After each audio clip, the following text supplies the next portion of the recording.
Hello and welcome to my brand new Tunks Tune YouTube channel. This episode is going to be all about my Team Reve D MC01, and I'm going to talk to you about the bass setup that I've put on this machine. This setup is going to be for P-tile and resin. I've done a bit of private testing with the car, and I've got it to somewhere where I feel it's absolutely balanced and definitely on point. So please enjoy the video, and I'll try not to drone on too much. Okay, so I'm going to break this video down into segments so we can see, we can reference any sort of section. This first one is going to be about the suspension. So we're going to go through the shock setup here, what I have on the front and the rear of the car. So the shocks I'm using are the Axon Revo 2 shocks with the newer pistons.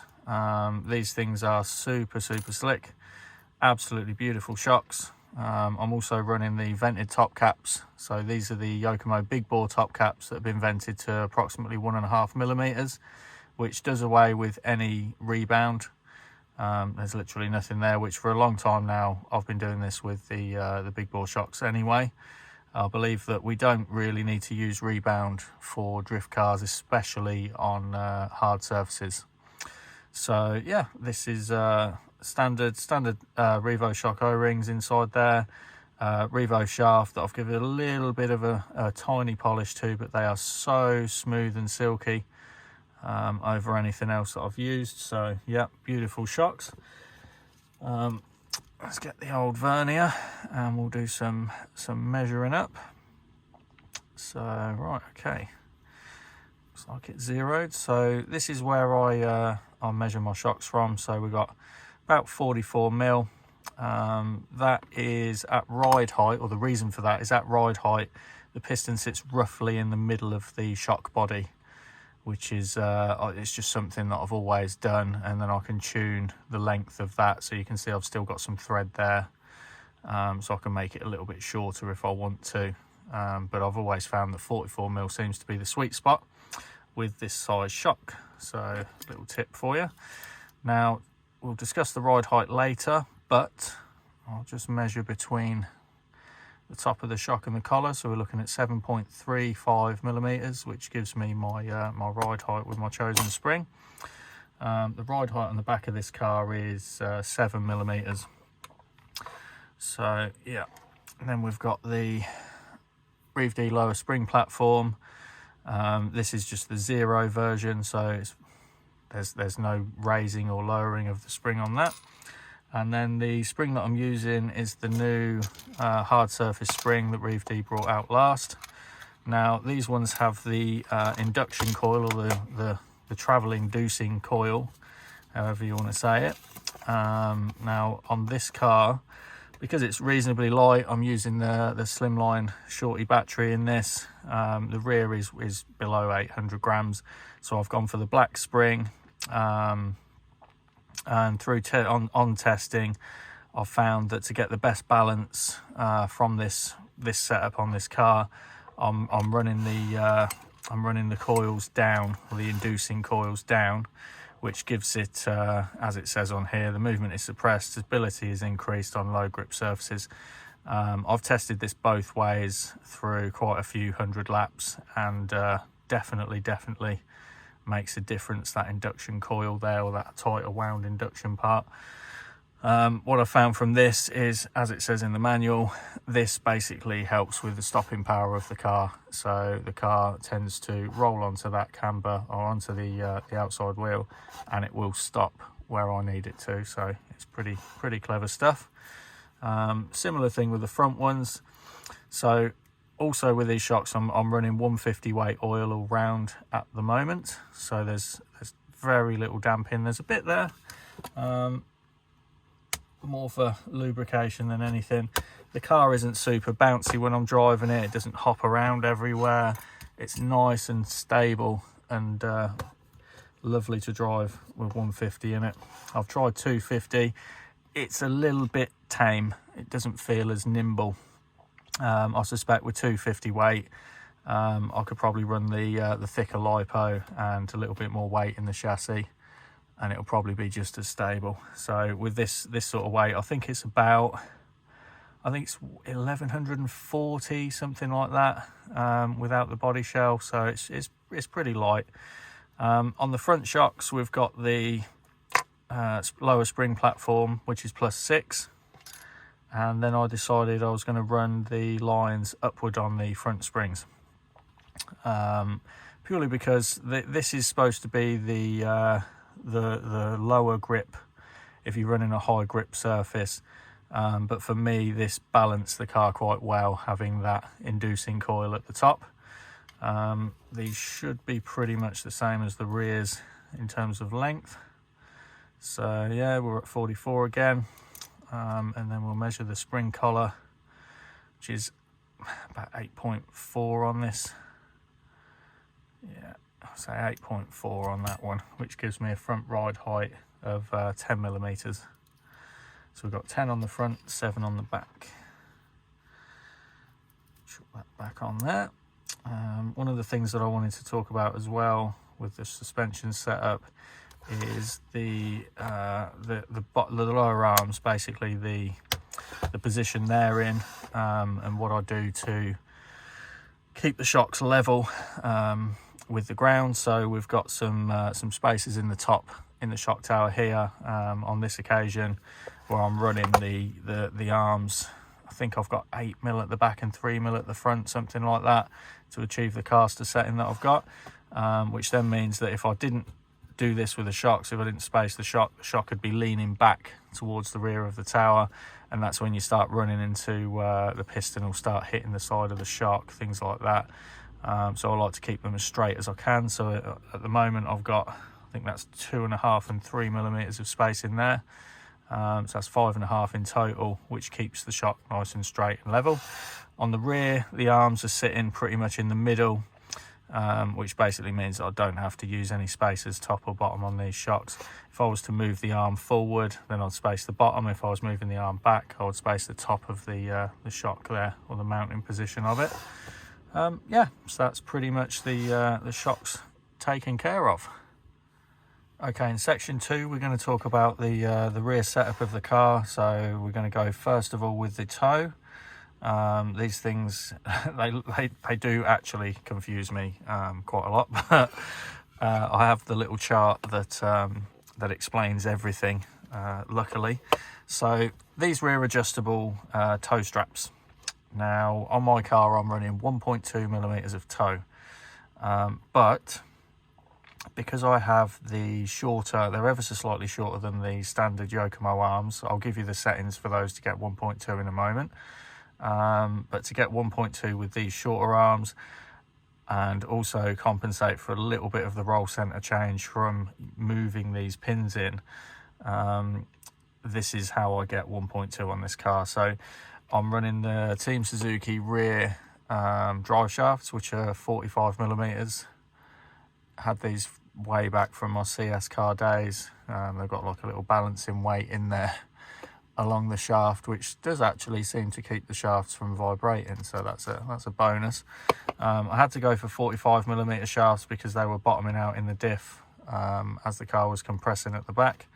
So yeah, that's over the 47s that come with the stock YD2, or the stock YD2 parts that you would have if you were building this car as a conversion.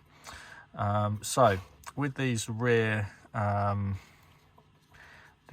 toe straps, they've got these, you get these little adjusters, and they've got a little pip on them. So it says a dot 3, and then the 3's upside down and the dot's to the outside, which translates to where the thick part of this little spacer is, or this little guide.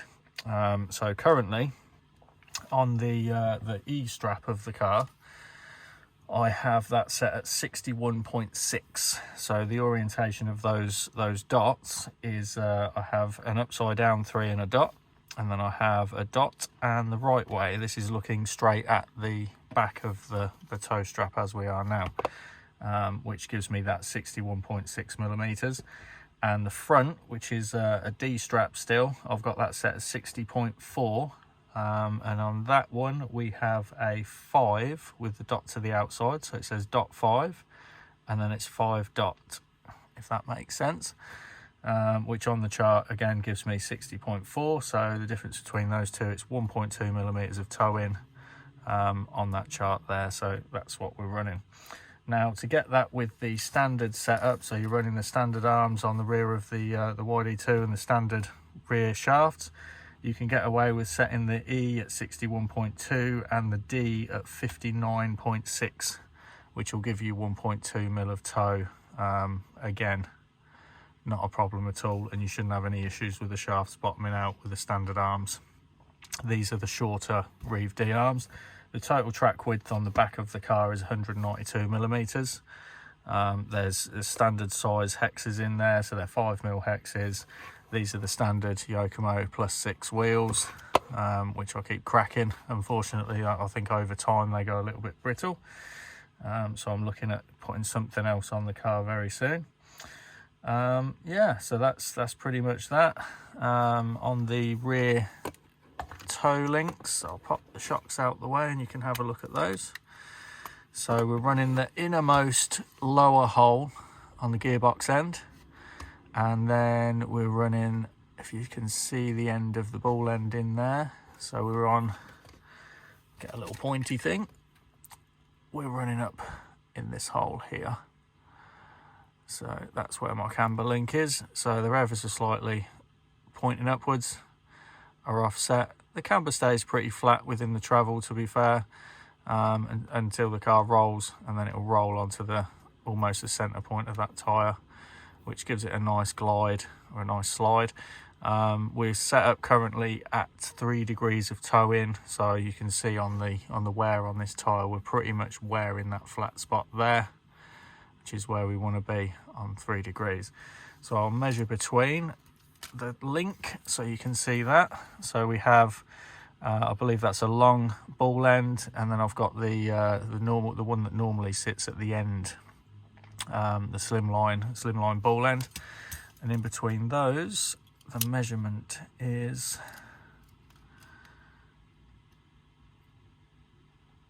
if I can get that in, there we go. So 34.4. 34.4 is going to give you, if you've got the same setup as me, you're going to end up with 3 degrees of camber there. And then you can see as well on the ball stud on the lower arm, we're running that on the 3rd hole out from the middle. And then the upper shock position is the upper one, and it's 1 hole in from the outside. So the shocks are pretty straight on this car. This obviously has less leverage over the spring, so the spring effectively goes up a little bit in rate, so it'll be between the black spring and I think it's the yellow, just to give it a bit of stiffness there. Right, let's pop that back on. So I think I spoke about the rear arm position before. So with these Reve D arms, you get the big thick spacer, which obviously compensates for the difference in the width there versus the standard ones. But I've actually got these at 2.5mm at the front and 2.5mm at the rear, plus that 6mm spacer. So they work out in the middle of the range that I've got there. Battery position I've got in the forward position there, so it's not all the way to the back. The motor is set in the middle, so it's not high, it's not low, it's on the middle setting out of the 3. Yeah, which I felt was, I don't know, I think the lower position gave me more forward traction, but a bit too much. I found I was running up into people's front arches. The upper position, it's fun driving. The car is quite, you can see the enhanced roll, but I think a nice balance is right in the middle there, which gives me a good all-round. It's still fun, but if I want to get involved in some trains or some super close twinning, the mid position is the one for me. FDR on this as well is at 14, I think it's 14.4, something like that. I run 64 pitch, so we've got 125 tooth spur, and I think that's a 22 tooth pinion, something around that sort of figure.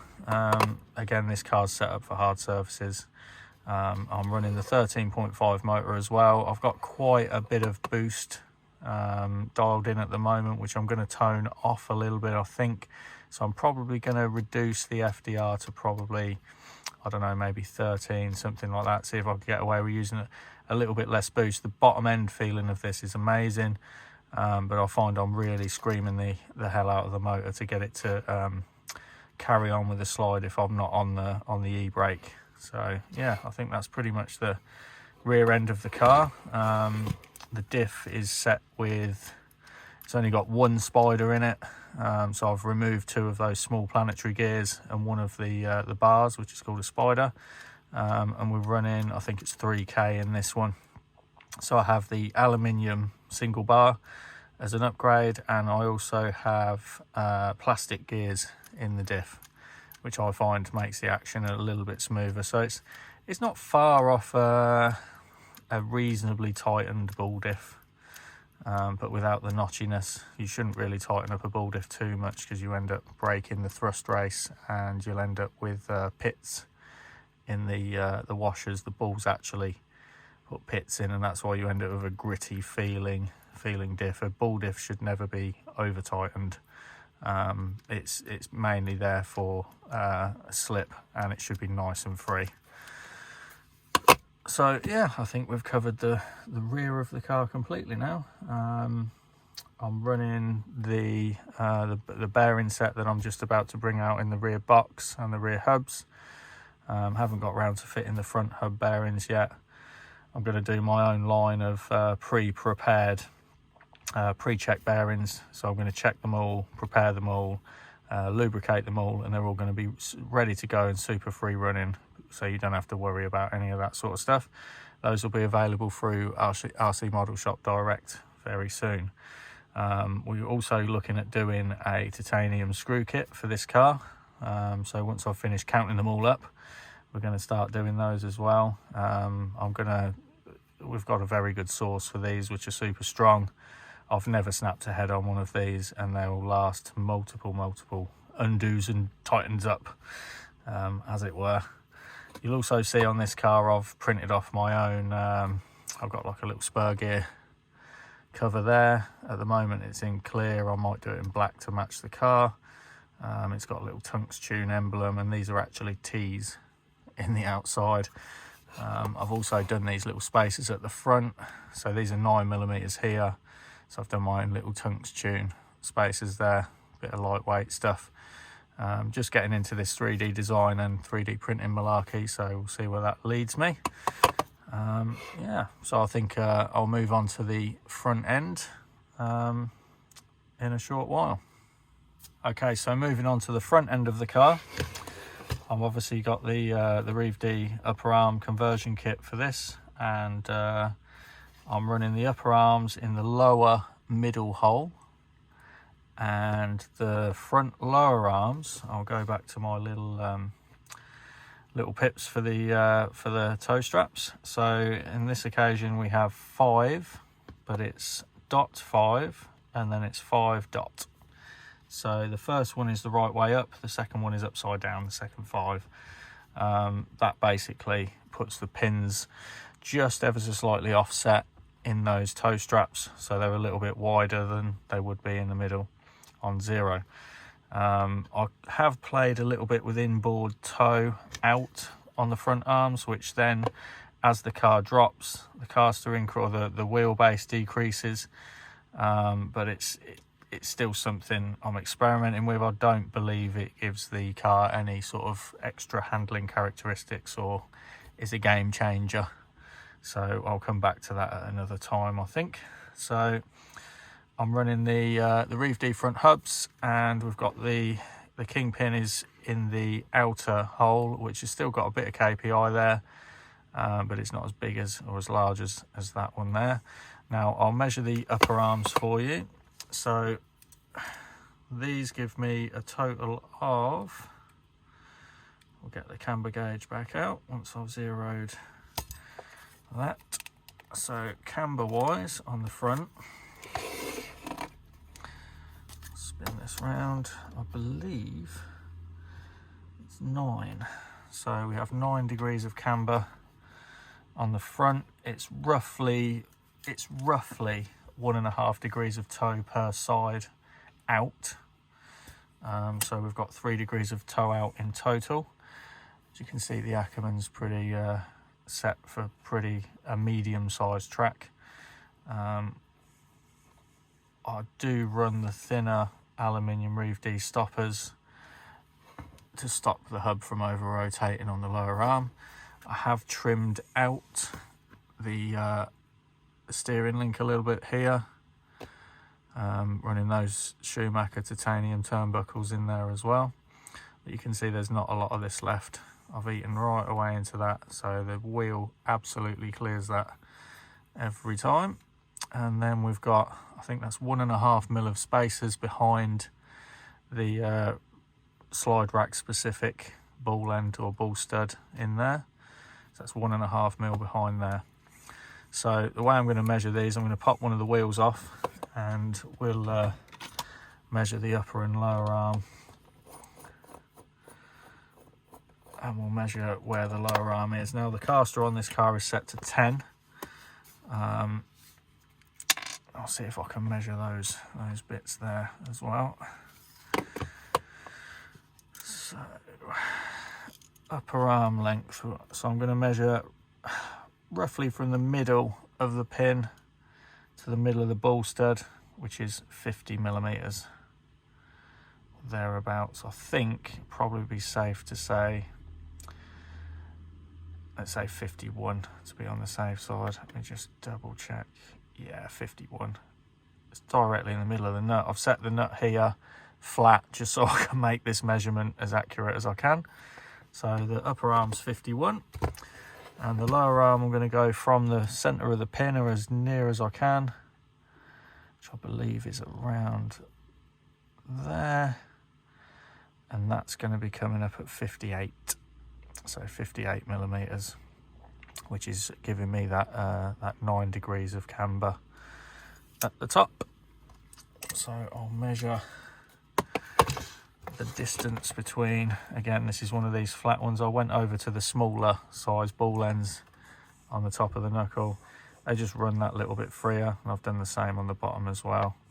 And I believe they're the medium Reve D titanium ball studs. I also have under the knuckle a 1mm spacer, which I found, again, anything that makes the car track. Once you've locked it into a drift and it tracks nice and straight and follows that round, follows that angle that you set it at, that 1mm spacer under there does help. That's that bit. There's no other additional spacers anywhere else. And the measurement for the upper arm, the distance between that and that ball end is 13.9.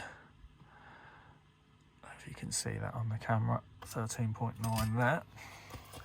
I also have been running the new hexes, or the brass hex weights. Again, I've tried both and they do exactly what Reve D have put out there. This again helps to stabilise the front of the car for lower grip surfaces. On a higher grip surface, I think I'd take them off and I'd put the originals on, the original lightweight ones, and the weight just seems to be in exactly the right place. So I'll pop that back on there. Find my wheel.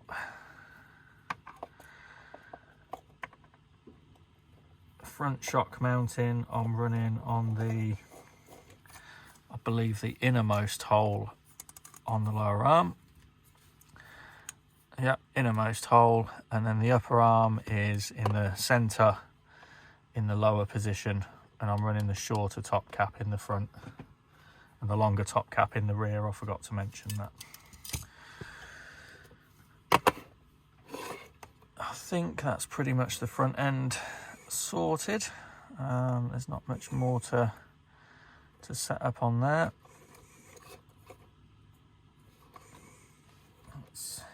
That's about right. So see the range of motion there.